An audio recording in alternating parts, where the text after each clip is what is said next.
Flashback. I grew up on the East Coast. Don't ask me why.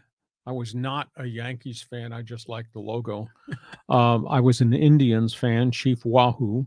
I was a Browns fan. I totally disliked the New York Giants. I grew up where Sunday was important because it was Jim Brown versus Sam Huff. Giants, Browns. It was like they played every weekend. What legendary showdown games. Is there a way to describe Jim Brown? Those are great statements. Iconic as a football player and defiant as a person. His accomplishments, 9 years in the NFL, walked away, led the league in rushing, I think 7 times, 3 times MVP. Guy had over 12,000 yards rushing, 230 receptions.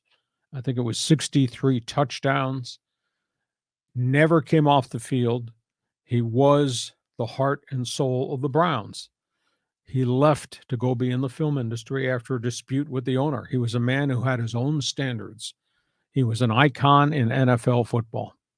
Off the field, he had enormous issues. He was arrested 7 times for abuse of women, girlfriends, dates, wife, bad situation.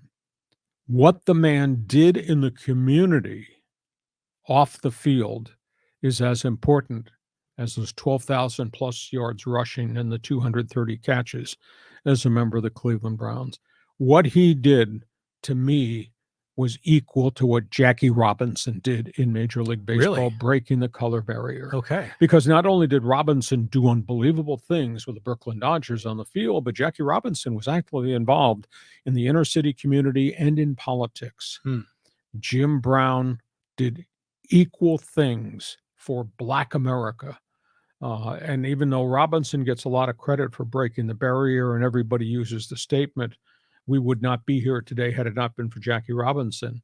The growth of African-American people and athletes is in part due to what he did, whether it was his relationship with Martin Luther King, whether it was his support of Muhammad Ali during the entire Vietnam War crisis issue, whether it was his intervention with gangs, whether it was stepping front and center with the NAACP to help Black businesses become key integral parts of the African-American communities back in the 60s and 70s.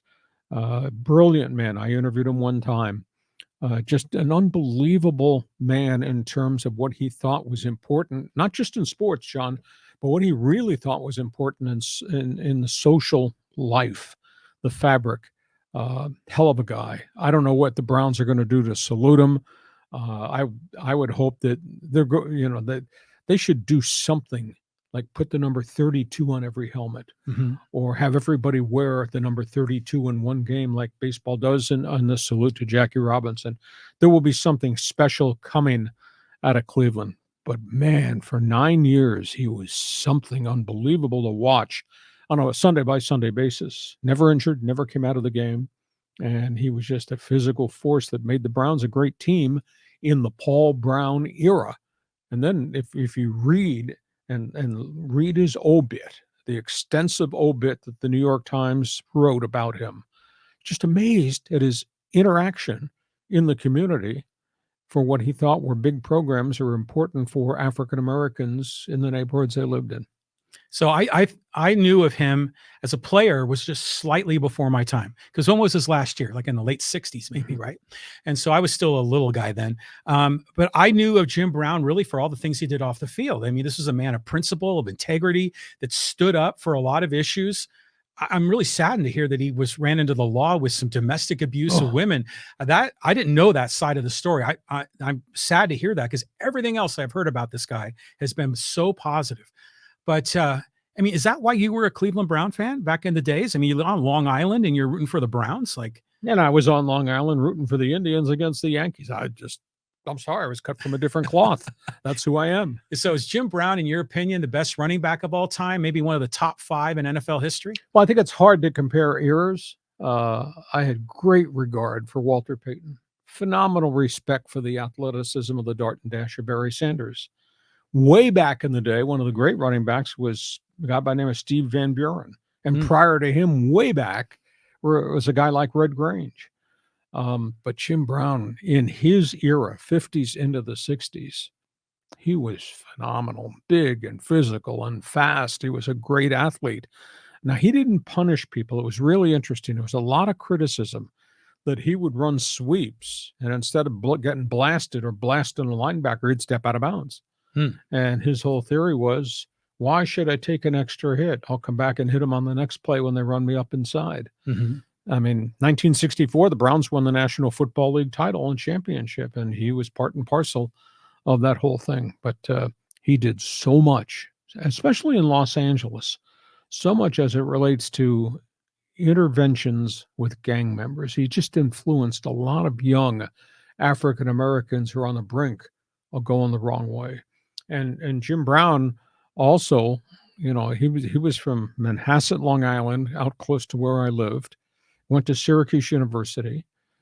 He was coached by a legendary college coach, Ben Schwartzwalder, who had racial issues at Syracuse. He was a victim of racism back in the 1950s. And yet he came out the other side with a man with, as you would say, principles. I think the greatest athletes that changed the game were obviously Babe Ruth, Jackie Robinson, Jim Brown, Muhammad Ali, Gordie Howe. They influenced the game in a lot of different directions, not just on the court or on the floor or on the ice, but in society. I think he was a hell of a man. I mean, he's lived a long and a flourishing life, I guess you could say, right? I would hope that makes sense. You know, maybe the little 32 logo, not only just for the Browns, but really for the whole league. Sure. I mean, because this guy was so important to the development of the National Football League. Did he play during the Super Bowl era? No, he must have retired right before that. Yeah, he walked away from football in the 1960s after he went into film. He was making movies. Yeah, was he in a Western movie? Was it like he was in The Dirty Dozen? Dirty Dozen, which was really, I think, the marquee thing. And they were running behind schedule in shooting the film out here in Hollywood. And training camp was opening for the Browns. And he said, I won't be there for a week. And Art Modell, the owner of the Browns, went crazy and says he's going to fine him $100,000 a day. Wow. And Jim Brown said, no, you're not. I'm retiring. Good for him. Yeah. So he, like I say, he was his own man. Iconic as a player and really defiant at times as a person. Speaking of controversy, we got